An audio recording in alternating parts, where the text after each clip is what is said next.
Hello again, my little snotlings, and welcome to another Mordian Glory video. Today's episode shall be a tournament after action report. That's right, it's time for some more dispatches from the front lines. And I've got something special for your viewing pleasure today, because I took my orcs and goblins to an old world tournament. Except there were no orcs. It was a pure goblin horde. And when I say horde, I'm talking over 230 models. And that's not with me doing some fancy inflation by counting the wolves and the riders as two. No. If you do that, it was over 260. Oh my days. We are going to drown them beneath our many small and spiteful goblin feet. I'm really excited for today's video. Let's not mess around. Let's hop on our wolves, grab our spears, and charge right into this thing.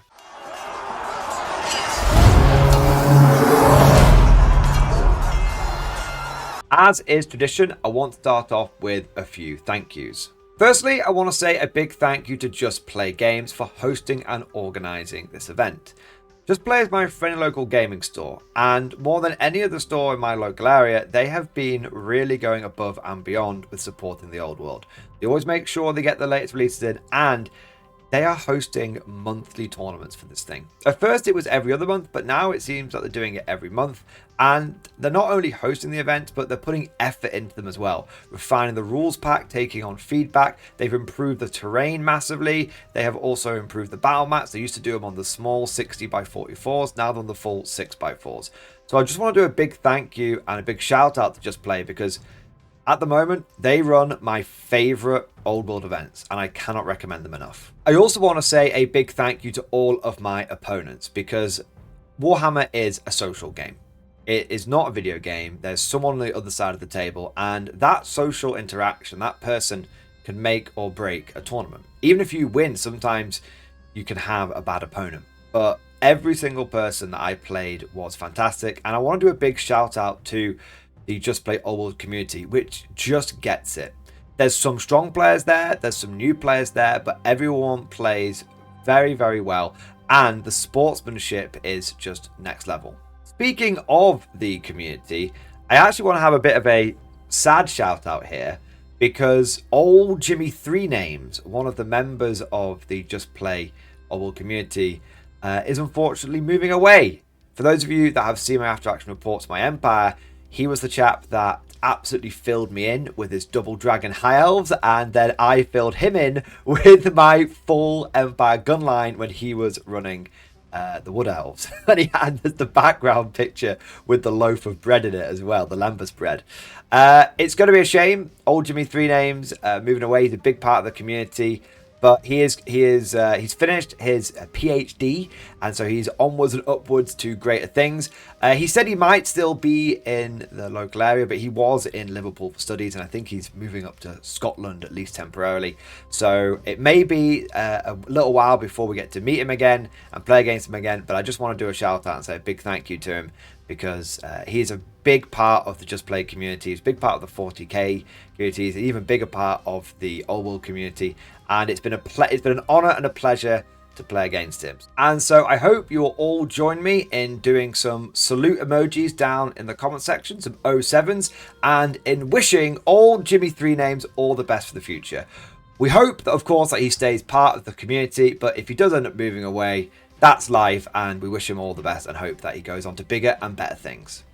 With all of that said, now it's time to get into the video proper, and let's start off with the list overview. As per usual, I have made a separate video deep diving and getting into the nitty gritty details of the army that I used, and I'll make sure that there's a link to that video down in the description below. But for convenience, I'll give you a quick summary of what I was running right now. In my list, there were 3 characters. I had a level 4 Knight Goblin Shaman, no upgrades, just rolling for those spells and with War Magic.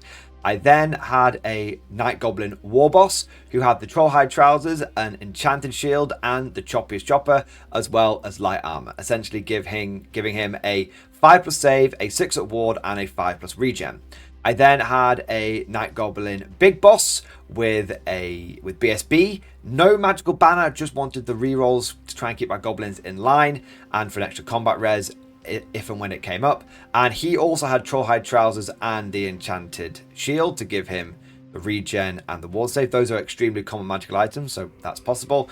And I also gave him light armor, and he had a great weapon, so he could pack a little bit of punch. After that, most of the army was in the core section. There was a big unit of 38 Night Goblins with 3 Fanatics, Spears, Shields, full command. Another unit of 30 Night Goblins with 3 Fanatics, Spears, Shields, and full command. There was a unit of 20 Night Goblins with short bows, 2 Fanatics, and full command. And then I had a unit of 20 Squig Herds, 12 Squigs, and 8 Herders with thrusting spears. I then had a big unit of 40 common goblins with spears, shields, light armor, full command, and 3 nasty skulkers, and another unit of 35 common goblins with spears, shields, light armor, full command, and 3 nasty skulkers. There was also a bolt thrower, and just the one, and there was a unit of 10 spider riders with spears, shields, light armor, and full command, a unit of 10 wolf riders with spears, shields, and light armor, and just a boss. Then there were 2 units of 5 wolf riders with just short bows, no other upgrades. In total, this came to 234 models in the list. That is if I'm including the bolt thrower as a separate model, so bolt thrower plus crew would be 4. And that's not counting the wolves and the riders as 2 separate models. So if you wanted to do that, because I suppose they are unit strength too, so if you did that with all of the cavalry, it would add an extra 30 models to the list, giving us a total of 264. So either way, a big old horde of goblins. So that covers the army list, but now let's get into the lay of the land. So what was this event all about? What was the format and how competitive was it? So it was a 1-day, 3-round local tournament. Each army was 2,000 points. No allies were allowed. No mercenaries were allowed. But legacy armies were allowed. There was a bit of a limitation on units. So it was rule of 3 except for core choices where it was rule of 6. The terrain for each table was semi-standardized. So essentially the terrain was pre-set up at the beginning of the day and it stayed roughly where it was throughout the day. The only change was when the watchtower came out for mission number 3, at which point some of the buildings that were in the middle of the board were then moved more towards the edges. Otherwise it would have just been too much difficult, impassable sort of building terrain in the middle. The terrain itself consisted of 6 bits. There were 2 hills, 1 in each player's half, 2 forests, 1 in each player's half, and then in the middle, 1 on the left middle and 1 on the right middle, there was a small building which was impassable with a small low linear obstacle like a fence attached to it. As for the competitiveness of the event, overall I would describe this as regular competitive. There were a dozen people at the event, and I would say that there were 2 to 3 people with strong lists, people that were in it to win it. And then there were 2 to 3 people who it was their first event, or they were really just finding their feet in Old World in general. And then the middle of the pack, the majority of the players were people like myself who would just bring in sort of fun lists, what they owned, or some project that they might have been working on, or there's a few veterans there that were bringing a new army for the first time. So it was a real mix. Everyone was there to have fun. The sportsmanship was incredibly high, and there were some competitive players, some noobs, and a nice mixture of in between, making it just a nice, normal, quintessential local event. Just a perfect Sunday's gaming. Now that covers all of the pre-game preamble, if you will, but I know why you're really here. Let's get into the games. We start the day off right with a classic matchup. Not only is it a straight up pitched battle, but it's also goblins versus dwarves. My opponent was the fantastic Matty P. Those of you who follow my channel for a while will know Matty. He's an active member in the MG Discord. He's also done a battle report with me with Death Guard versus my Imperial Guard. And he was actually in one of my early after action reports as well, where my Imperial Guard took on his Blood Angels and all of his vehicles kept exploding. Now, this is the first time that we've met on the battlefield in Old World, and so this was a really fun game because it's nothing like starting off an event against a friendly face and you know you're going to have a great game against a great person. Matty's list consisted of 2 big bricks of melee dwarves and some support units. So we had a huge squad of dwarf warriors with a dwarf king in there, and the dwarf king had all sorts of defensive runes on him. He was definitely a tanky king. He couldn't be killing blowed, for example. And he also had a rune that started making my spells harder to get off. But it was like the Rune of Calm, but it wasn't ironically, the Rune of Calm wasn't very reliable. It either went off in an 18-inch bubble or a 36-inch bubble. Unfortunately for Matty, he never got it off on the 36-inch bubble, so he was definitely at the whims of my magical desires this game. He also had a big brick of hammerers, and they were led by a BSB Thane. The Thane also had a bunch of defensive runes on him, and his BSB banner was the Master Rune of Grugny, which is the really, really good one that gives the unit a 5+ invulnerable save, ward save I should say, all the time, and it also projects out a 6-up ward save against ranged attacks as well. Supporting these 2 big mega combat blobs, we had double cannon, one with an engineer, one with the rune of stopping it from misfiring once per battle. Basically, he has a reroll on the artillery dice, but it's a once per battle thing.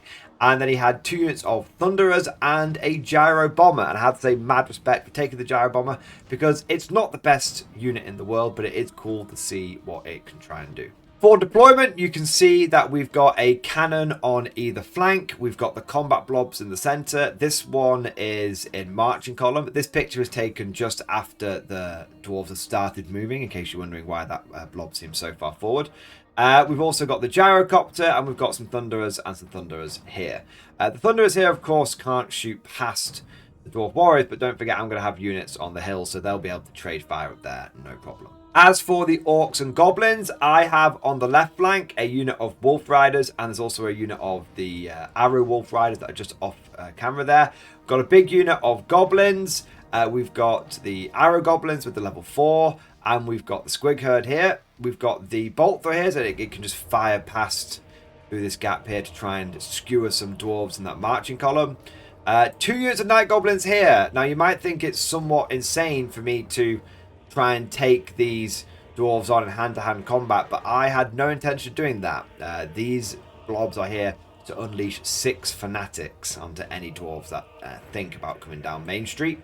And then over on the flank, we've got spider riders, another unit of common goblins, and again off camera, we've got a unit of 5 wolf riders with bows. I've got some close-up shots of the deployment, so you guys can get a better look at that. So you can see that those were the wolf riders that were off camera there. General things, you can see I've got blocks of infantry behind the wolf riders because I'm expecting these guys to go and yeet themselves off, and then the infantry to have to march up slowly behind, doing a lot of the grinding work. And then that is the other flank over there. So really it's more of a left and a right flank, with this kind of being middle right, I suppose. And we've got another picture of the deployment from this angle, just so you can see what it looks like when you've got this many orcs and goblins on the board, but from your opponent's perspective. And the fact that we're on a 6x4 and I'm pretty much filling up my deployment zone is just awesome. I love it. With everything deployed, it was time to get into the first turn. We roll off and the dwarves do get the first turn. This picture here is what it looks like at the end of turn 1 for both players. Now, this being old world, the first turn does tend to go very quickly. So the dwarves basically march in column up here. The hammerers marched this way. And then the gyrocopter started flying over this way. And then it was just time for some shooting. Cannon over here killed a Spider Rider and 4 goblins from this unit here. And the cannon over here absolutely splattered one of the arrow wolf riders on this flank here. And that was pretty much it. I don't think we took any casualties from the Thunderers. They did move up and shoot, but because they have moved and then they were over long range, they were essentially hitting on like 6s followed by 4s, so they didn't really hit anything. As for the Goblins, my turn was also very quick. I moved my Spider Riders as far forward as I could over here. I also moved my Goblins up behind them. My Arrow Wolf Riders came over here and they fired some shots into the gyrocopter, into Gyro Bomber, doing nothing to it. There was also the Wolf Riders over here moved up, fired some shots into the Thunderers. I might have killed one, but I don't think I did very much. Really, everything has moved forward. I did fire my Bolt Thrower into the Dwarf Warriors here, but I struggled to do any damage. I think I might have killed like 1 or 2 of them. I think this might have been taken just before casualties were taken off. But I got the hit, which was great. But the issue that I had was that it's strength 6. So the first shot wounds on a 2, great. Second shot wounds on a 3, which is great. But then after that, I'm wounding on like a 4, 5, 6 and all that kind of stuff. So what ended up happening is I did like 2 wounds. And then Matty made one of his 6-up ward saves from the Banner of Grugny bubble.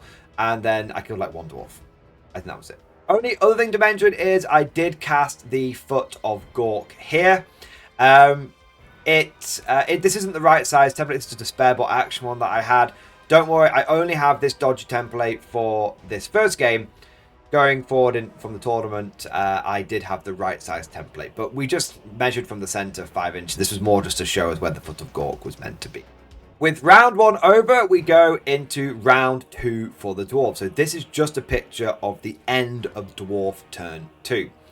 The Thunderers and the Cannon open up onto the Wolf Riders and are able to kill 3 of them.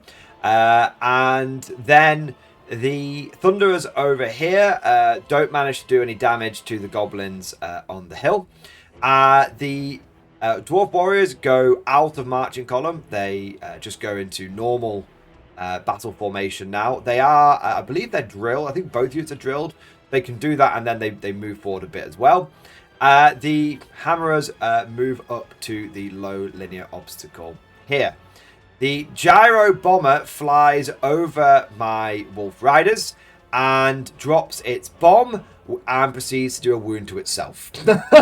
My rolls a 1, unfortunately, and the Gyro Bomber, the bomb explodes before it is dropped.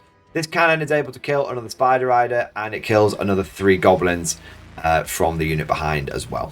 Then we get into Goblin turn 2, and it is ouch time. It is time for the lines to crunch and crash together. I start off my turn by casting 3 spells which the dwarves fail to stop. I get Itchy Nuisance off on the dwarf hammerers. This results in them being -3 toughness and -3 initiative. I then managed to put on the hammerers, I believe it is Bad Moon Rising, which is another debuff, which affects their weapon skill and their initiative again.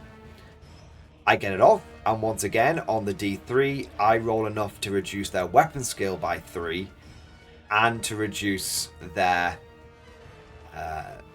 initiative by another 3.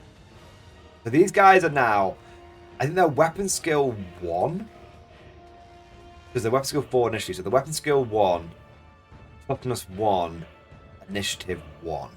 I also managed to get off Evil Sun Shining, which gives me reroll 1s to hit on the archers here, but that doesn't really come into play this turn. Now, because all of that happens in my strategy phase, when it comes to my movement phase, I now know if I want to charge or not. And I'm like, I definitely want to charge those hammers because I've got a unit of squigs here. So I charge in with the squigs here. I then voluntarily charge with the spear wolf riders and impetuously charge with the arrow wolf riders on this flank. I move my spider riders up here. They couldn't charge. It was something for them to charge. And I fail my impetuous check with the wolf riders here.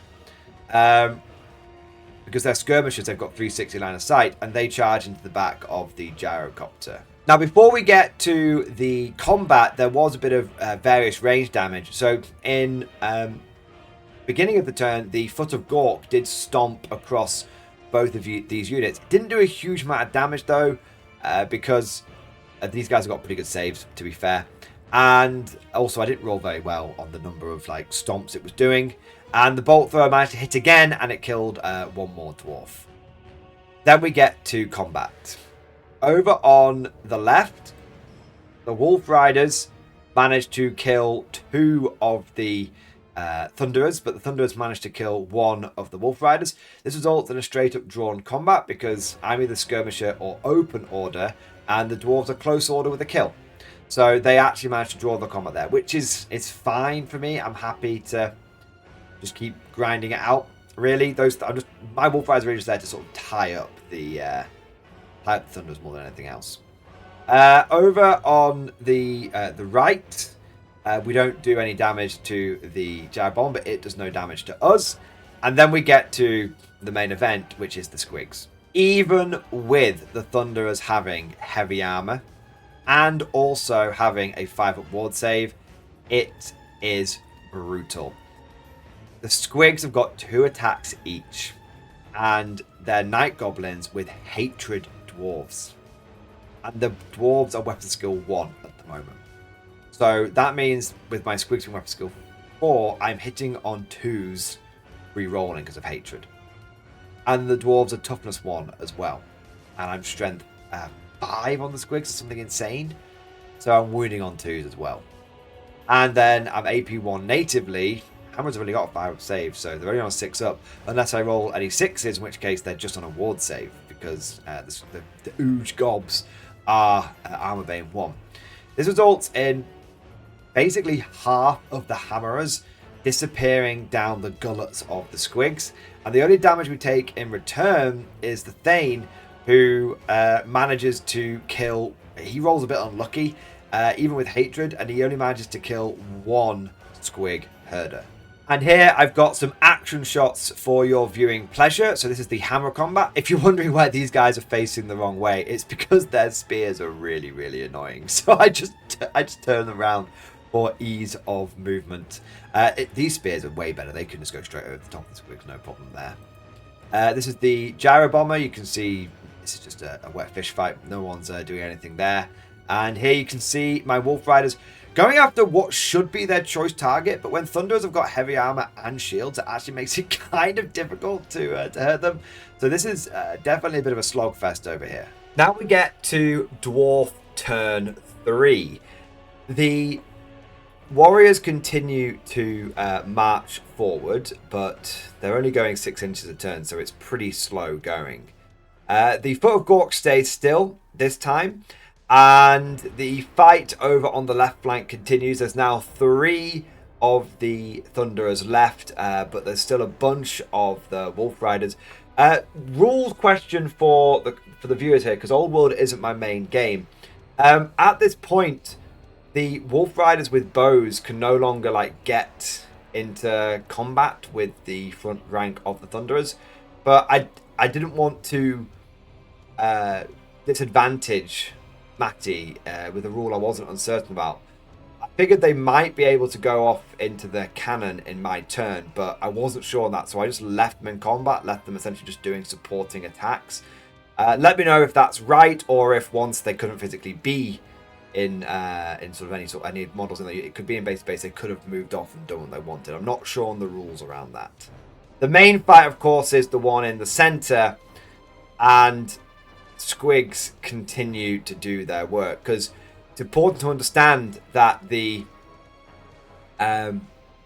spell that reduces their toughness and their initiative lasts into my opponent's turn. So because of that, they're much lower initiative than my squigs are. So my squigs are going first, and even without hatred, there's just so many attacks coming off these squigs, and I roll a little bit lucky. Matty rolls a little bit unlucky, and so the hammerers are reduced down to just the command models and the Thane. And because so many of them have died, the hammerers aren't fighting back. It's just the Thane which is fighting back. And again, he rolls 2 misses, so he just cuts down 1 squig herder.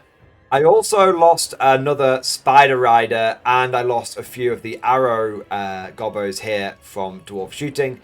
But that was about it. Turn 3 for the goblins, and it starts off with me releasing my fanatics. This is the picture of the dwarf warriors who have stoically marched up the board. Before we roll for the fanatic damage. So the 5 fanatics out of 6 make it through. One of them didn't quite get the distance. This is the picture after. 5d6 attacks resulted in 17 dead dwarfs. And that is, again, because I was able to cast Itchy Nuisance on them in the strategy phase, reducing their toughness, their downfight toughness 2. And so they were just getting smashed by the fanatics on 2s at AP -3. They're only heavy armor and shield. Grim. Very, very grim indeed. And truthfully, that was basically the end of the game for the dwarves, with the hammerers basically eaten alive by squigs, and the dwarf warriors absolutely smashed by the fanatics. There was almost nothing left of the dwarf army. So the rest of the game essentially consisted of the Spider Riders charging the cannon and killing it and routing off the board. The Wolf Riders over here eventually dealt with the Thunderers and came round the back.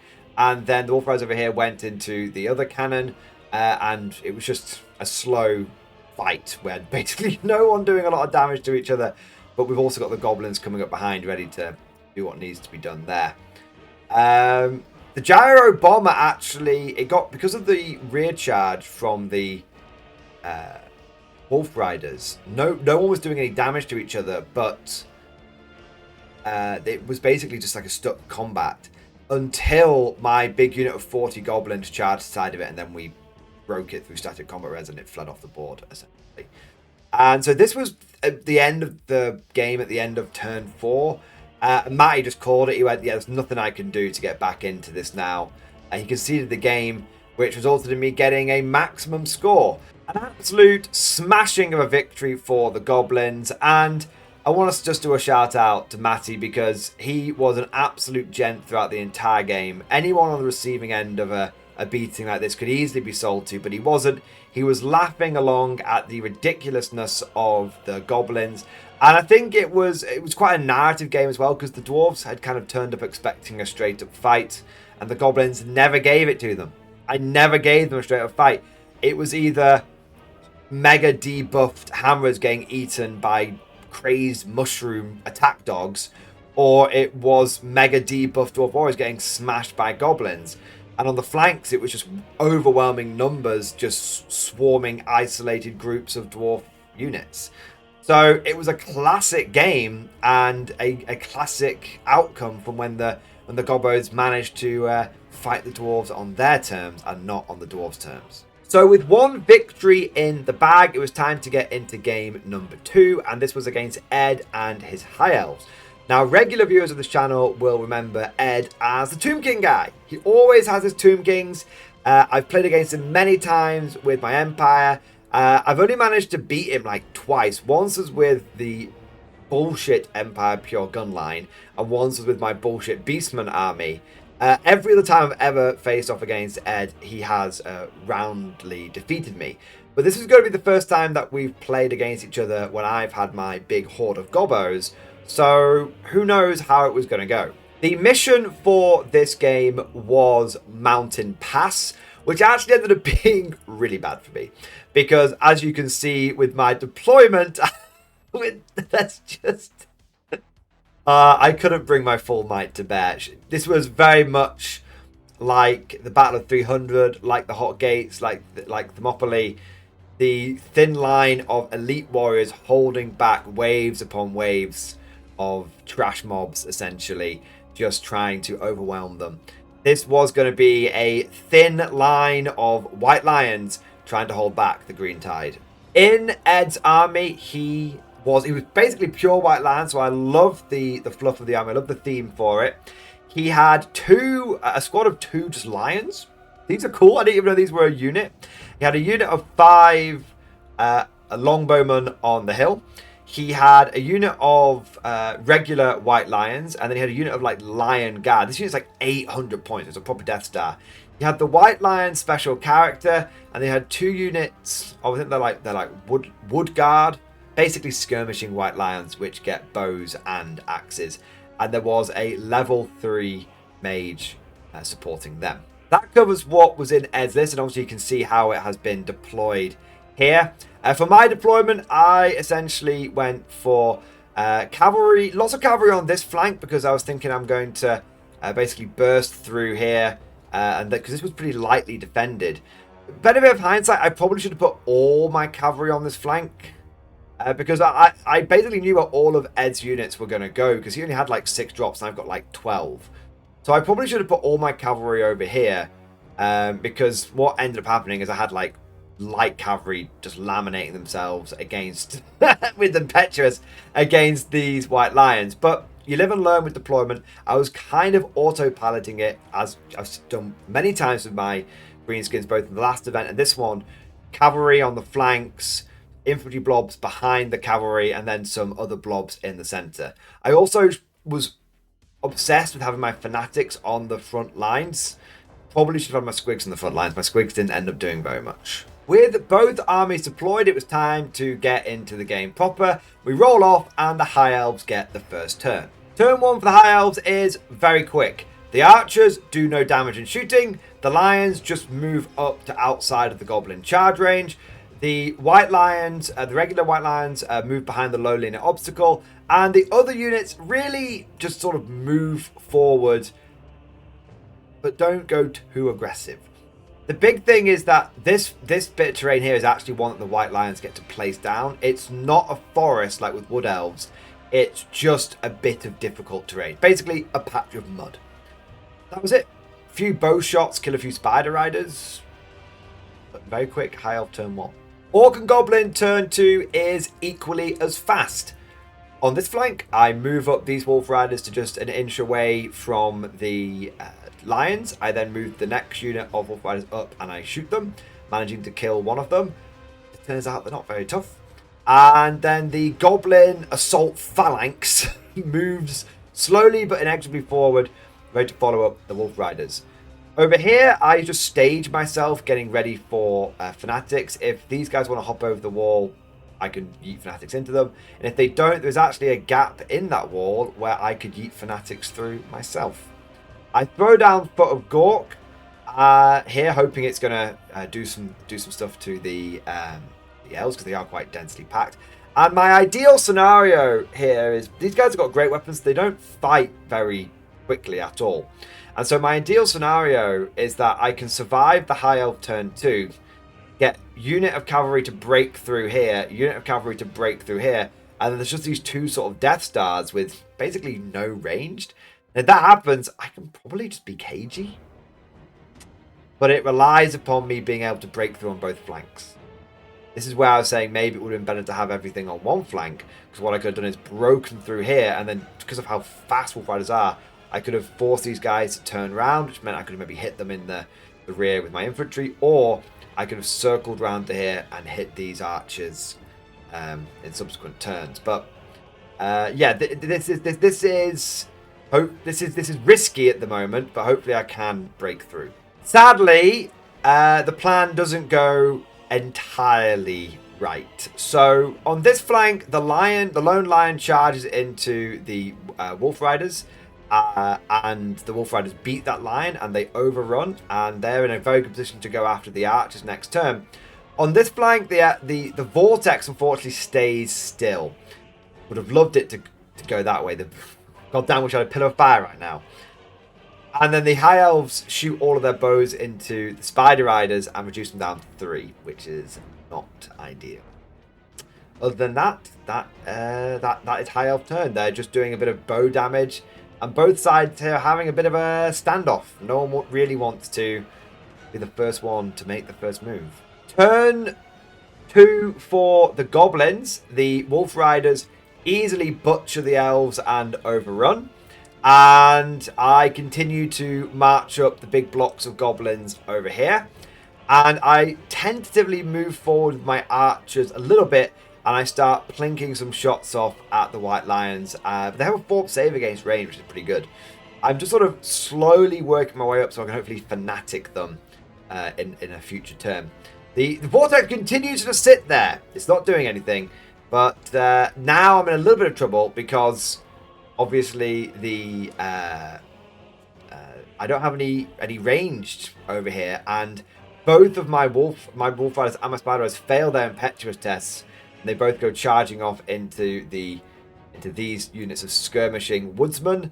And even though there's only like 3 on the front ranks of each, I basically do nothing because I roll badly. I roll badly and I'm a goblin. So yeah, I lose that.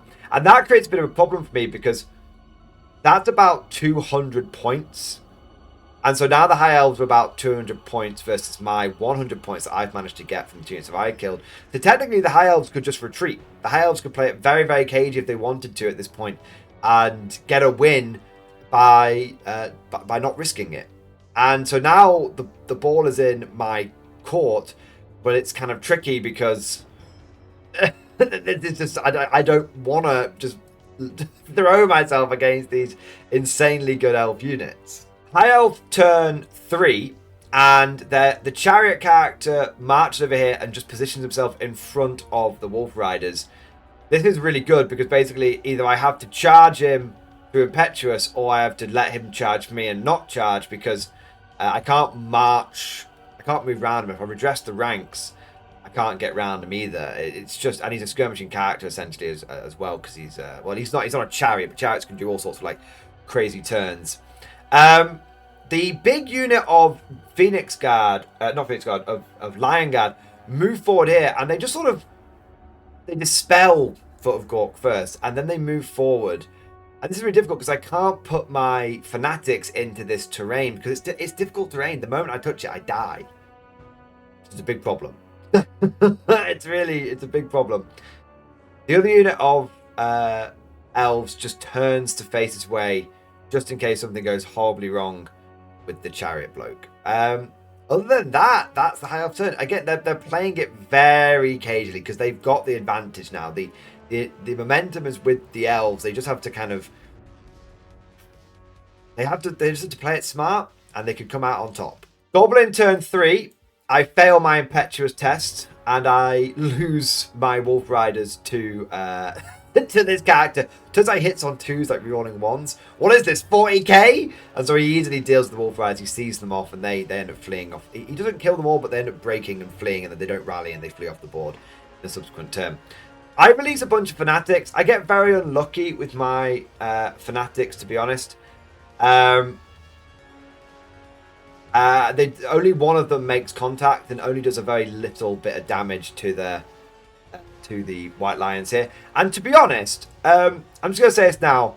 In the last game, my fanatics were amazing.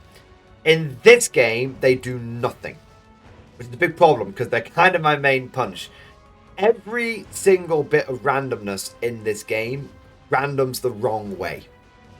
And this is something I find with fanatics. They have an on game and then they have an off game. And unfortunately, this was their off game. And so basically, if you don't really hear me mentioning the fanatics from this point onwards, it's because they don't really do anything. Now, this is actually a picture at the end of High Elf turn 5. I did forget to get a picture of turn 4. Now, High Elf turn 4 and Goblin turn 4 was actually very nondescript. Both sides playing it cagey. I'm shooting arrows and hoping that my fanatics can swing back round and my Foot of Gork can do things this white line because I only need to kill 1 or 2 of these units and I'm going to get a lot of points. But that doesn't really happen.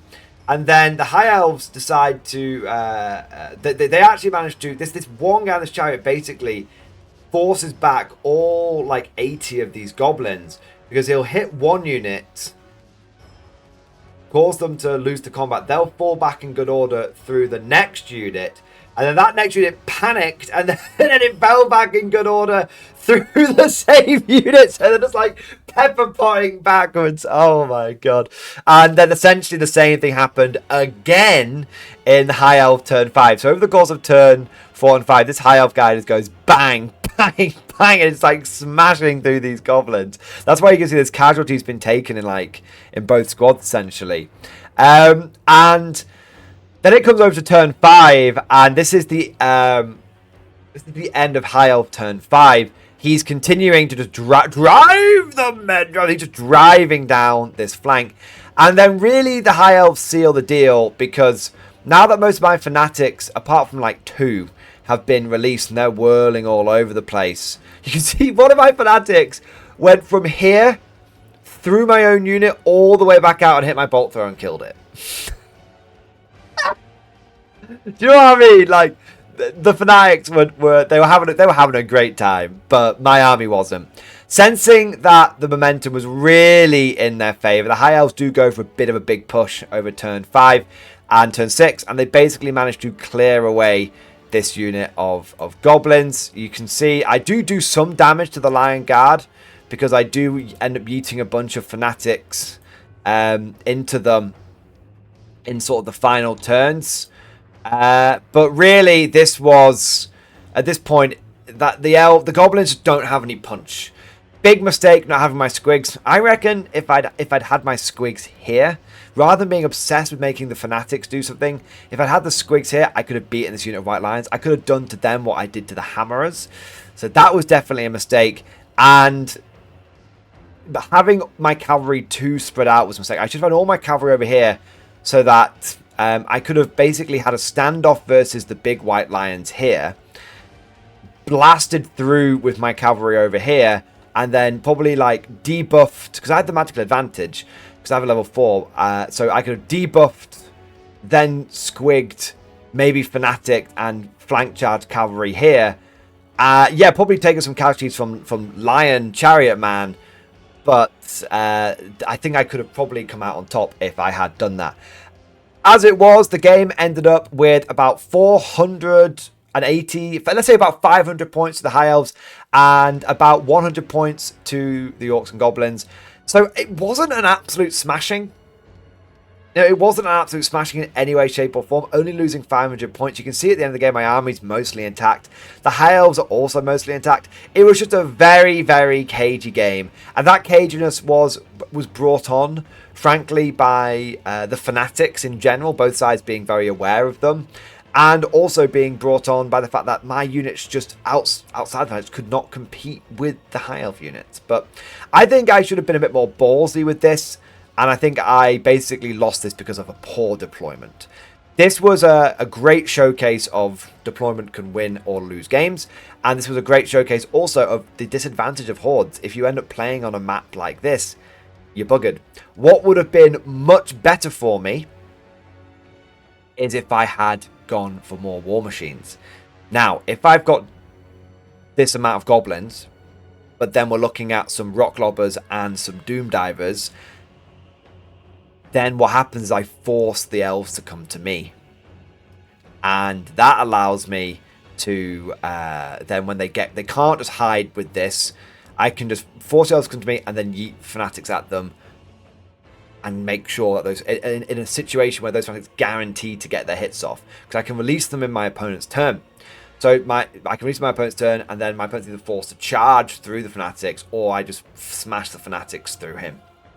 So either way, This was a great example of pure Horde is fun, but has its limitations. Horde plus War Machines is probably the way to go if you want to do this properly with Goblins.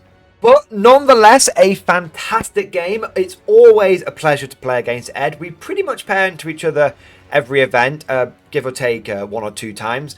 And it's always a close game. He is a really, really good player. Very skillful. One of the best old world players in the Just Play community. And I always learn a lot when I play against him. So Ed, thank you for the game. And I just want to say, loving you on the High Elves. Good to see something a bit different over the Tomb Kings. And looking forward to seeing the army fully painted up, because the chariot is beautifully painted. And I know Ed's going to do a great job on the rest of the models as well. So with 1 win and 1 loss under my belt, it was time to get into game number 3. And we've had 1 elf battle, yes. But what about second elf battle? This time I was going to be fighting against the broody woodland cousins of the High Elves, the Wood Elves. And my opponent was someone who I've not played before, but was a fantastic chap, and it was a great game, Jacob.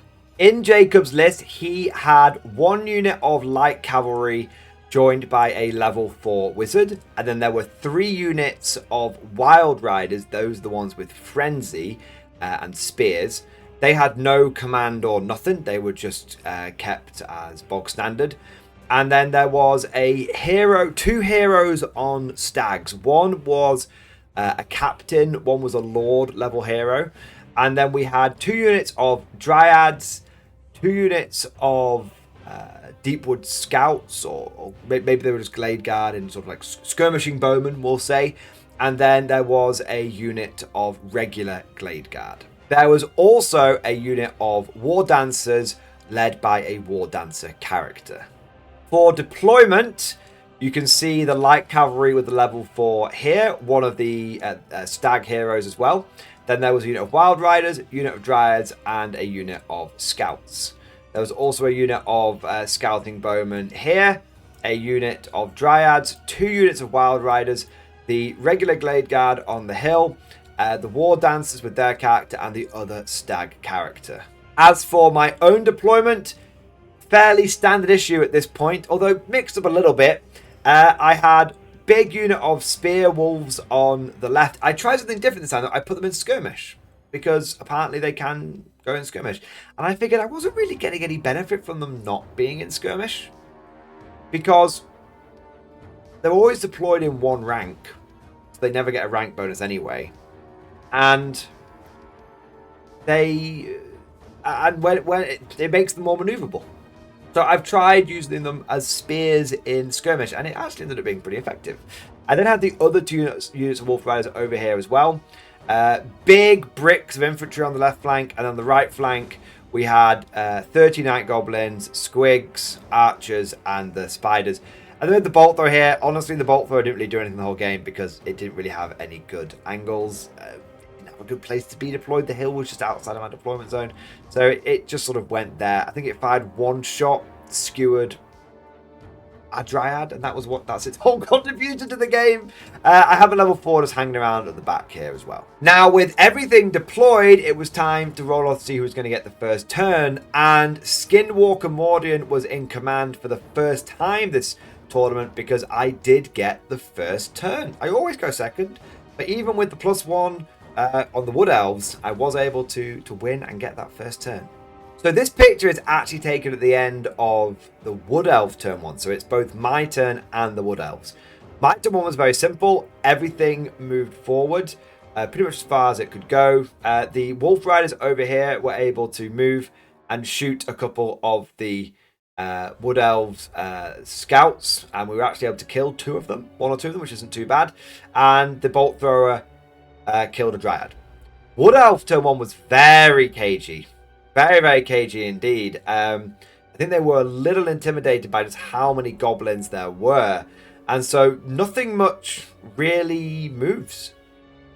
We have the Wood Elves here move back with the bows. And they do a bit of shooting. I think they kill a few, end up killing a few Wolf Riders. I might just not taking the casualties off yet.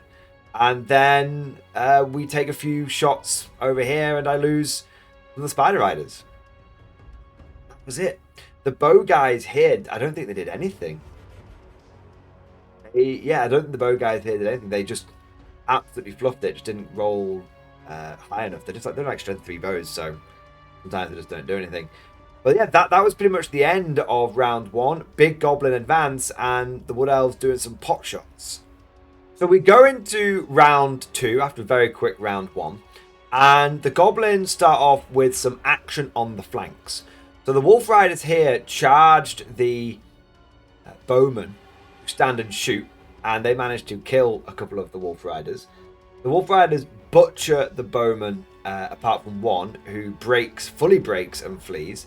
The wolf riders fail their test to restrain and overrun into the dryads. Oh no! Oh dear! Oh dear! Oh dear! Oh dear!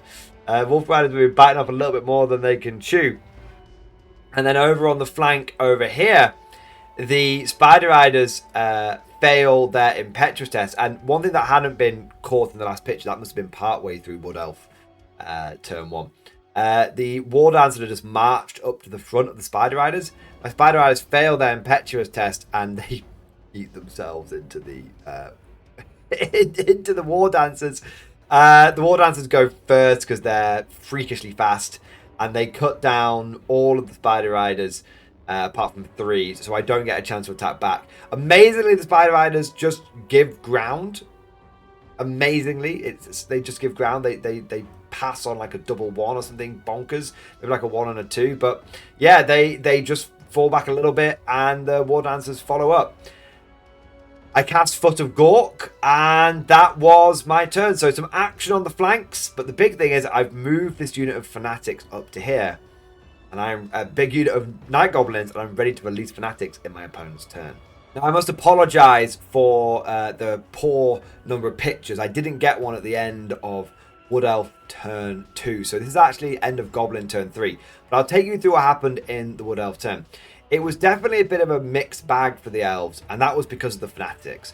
So because I can release Fanatics in my opponent's turn, and then they move in each subsequent compulsory move phase, what happened on the left flank is I released 3 Fanatics in my opponent's start of turn sub-phase, and then the Dryads couldn't get out of the way, so all 3 of Fanatics just went bang, bang, bang, bang, bang through the Dryads and just smoked them, apart from 1, which was left alive.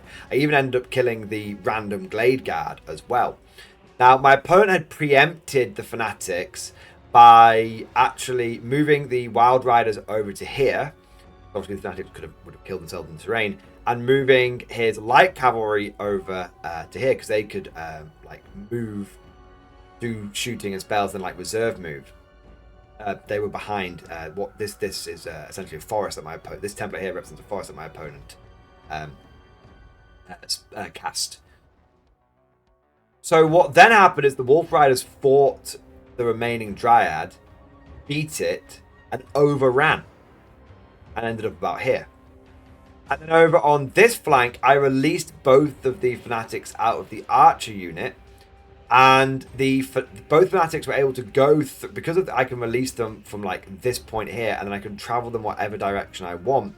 Both Fanatics actually went through the Stag Hero and the War Dancers. I ended up killing the War Dancers and the War Dancer character and my own Spider Riders. So everything just got flattened by the Fanatics. And I ended up taking 3 wounds off the... 2 wounds off the Stag Hero. So that was turn 2 for the Wood Elves. Not great for them. They've actually lost more in their turn than they lost in my turn. Sensing the momentum is with me, I go for a Billy Big Bollocks turn 3. So my Wolves actually, that are on the left flank here, go for a long bomb charge, and I am 17 inches away from the light cavalry. Now that actually means it's an 18-inch charge, because the forest is here that reduces my movement by 1. It's still difficult terrain.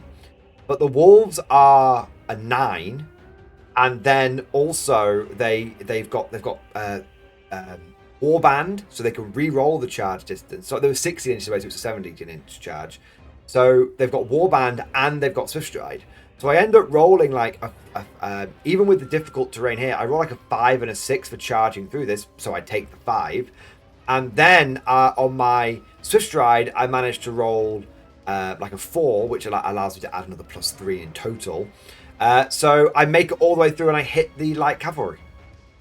So these Wolf Riders have killed the Glade Guard here, killed the Dryads here, and now they're going after the light cavalry, the level 4. I actually manage to kill the light cavalry, and I break the level 4 because I heavily outnumber him. He fully flees away, and I overrun into the scouts.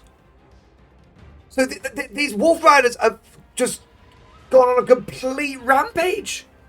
A complete massacre.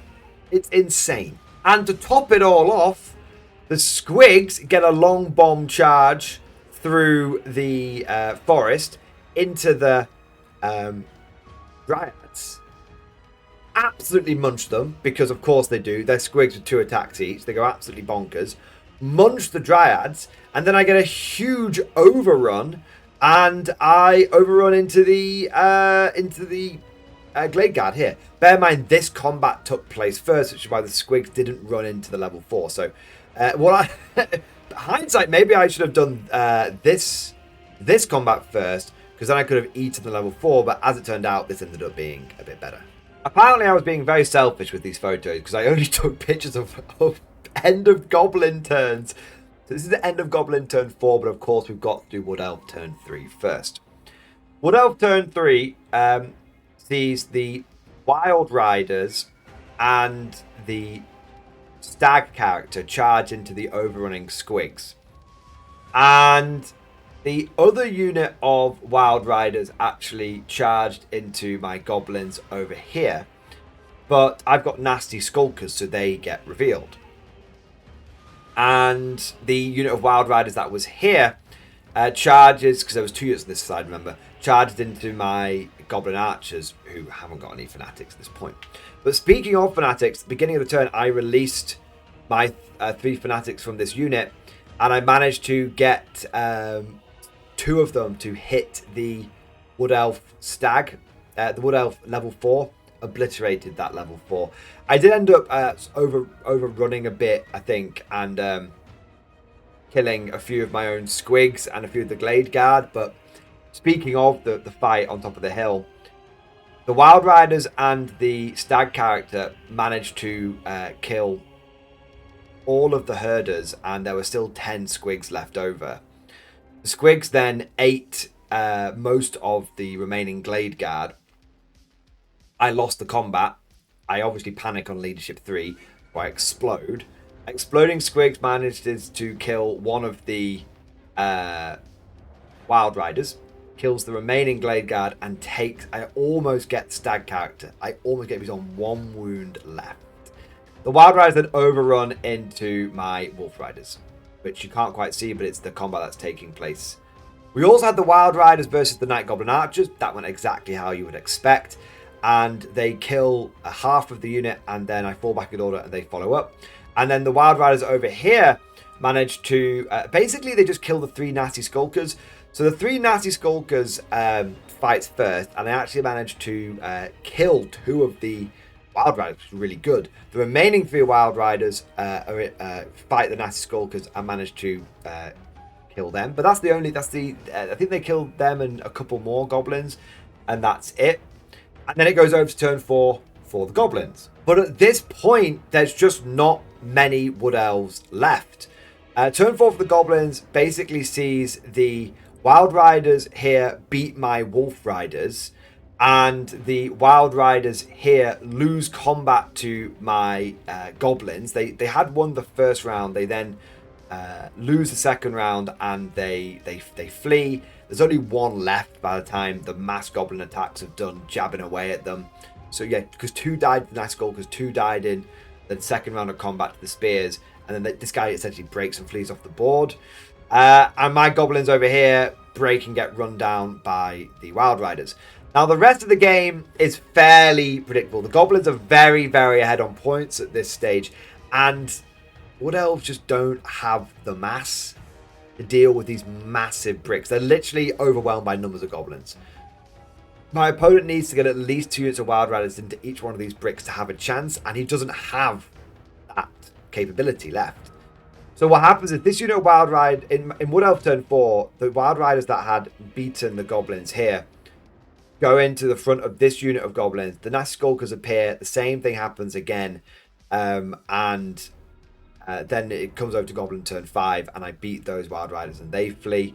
So essentially what happens is over the course of turn 4, turn 5, both units of Wild Riders are beaten and broken and flee off the board from just the mass of common goblins. And you might be like, yeah, go common goblins. You know what? I am, yeah, go common goblins. Everyone writes them off. Everyone says they're bad. But in this case, they actually turned out to be great because the Nasty Skulkers, they weren't random. They actually helped just equalize that combat. They're just stabbing them up, prison shanking them.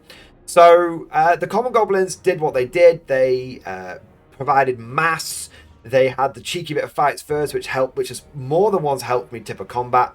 Wild Riders, they're not heavy cavalry. It's not like fighting Chaos Knights or Tonians or anything like that. They're only a 4-up save. So if the Nasty Skulkers can get a few wounds in, they do tend to do a bit of damage to them.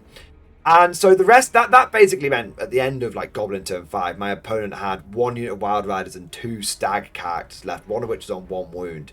And the only thing that my opponent does is he just kills the bolt thrower, and then we call it there, because I'm not going to be able to get either of these characters, and he's not going to be able to get my blocks. And I've got some final pictures for you guys to illustrate what was happening. So there you go. You can see where those Wild Riders were. There must have only been 3 of them. Maybe the wolves managed to kill one as well. There's the 1 wound character who got fanatic and squig chomped. Just big bricks of goblins.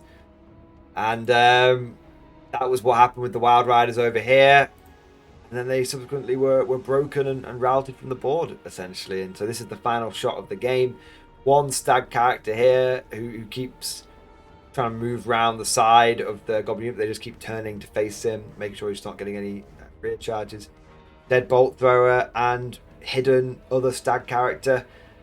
My goblin mage gets in the tower, but even so I still control it. And so that's the final shot of the game. And it ends up being a pretty respectable goblin victory. Not a total smashing, because even though I picked about 1,400 points of the opposing army, they got about, I think, 800 points from my army, because you've got the squigs and then all of the cavalry getting picked up. Because the stag character on the left flank was going around just killing the little 5-man wolf rider blobs, essentially, or they would fail their impetuous tests and charge into him. And so it was a goblin victory. And so I think this was a great, really narrative, again, another really narrative game, showing when the goblins could bring their full numbers to bear, the elves just being overrun by a tide of grasping, beady-eyed goblin bastards. And at the end of it all, I had somehow managed to go 2 victories and 1 loss. And I have to say, I was very happy with that, because I thought I was going to end up with no wins, because there were some gaping holes in my army. I definitely want to run this again, but I would actually tone down some of the infantry blocks a little bit, and I would get in some war machines. I think this list would really, really shine. I think you could really have some answers to things like dragons and stuff, which thankfully I didn't face. There was a list that had triple dragon that ended up winning the tournament. I was very fortunate that I didn't end up pairing into it. So if I was to pair into it, I would need an answer for it. And I think the answer to it is lots of war machines, just dropping rocks and doom divers and bolts onto the heads of the dragons. So I was lucky that I didn't pair into that, but I think this did show that going full horde does have some merits. If I was to tweet, like I said, I'd get some war machines. I might even add some cheap, choppy characters. Because goblin characters are so cheap, it really wouldn't be out the realms of possibility to go for 30-man bricks of goblins and then just add like a goblin boss. No defensive stats whatsoever on the goblin boss. Just go for some choppy magical items and just add a bit of chop to them. So I've got a few ideas going through my head, but long story short, I love playing goblins. It was actually effective, and I'm itching to try it out again, new and improved, with lessons learned applied. But let me know what you guys think down in the comment section below. Do you want to see more Goblin goodness? Do you want to see how far I can take this? Or do you want to see what the orcs can do now? We've taken pure Goblin. What about pure Orc? I've also got plenty of scope for other old world armies. I'm thinking of going Skaven. I know everyone says Skaven are bad at the moment. I kind of want to see what I can do with them. And I've also got a full cavalry Bretonnian errantry crusade army built.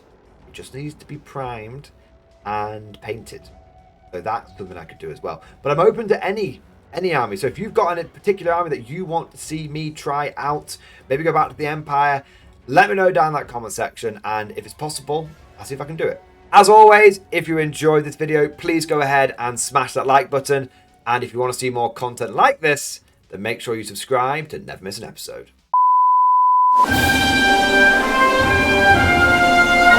Would you like to know more?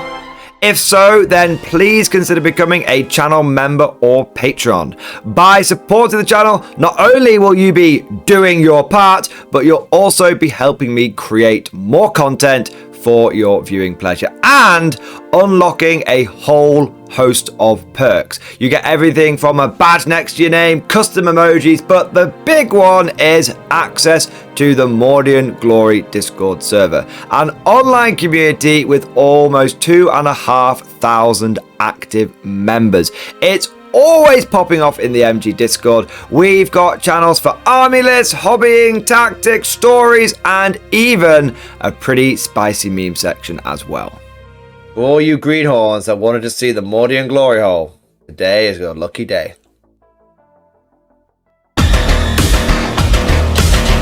And joking aside, I do want to say a massive thank you to all of the current channel members and patrons. You guys are amazing. Truly the lifeblood of the channel. I could not do Mordian Glory full-time without the incredible and generous support of my members. So thank you guys so much.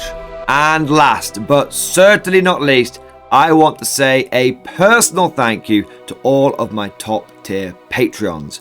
These are the War Masters, the people who have truly gone above and beyond the call of duty.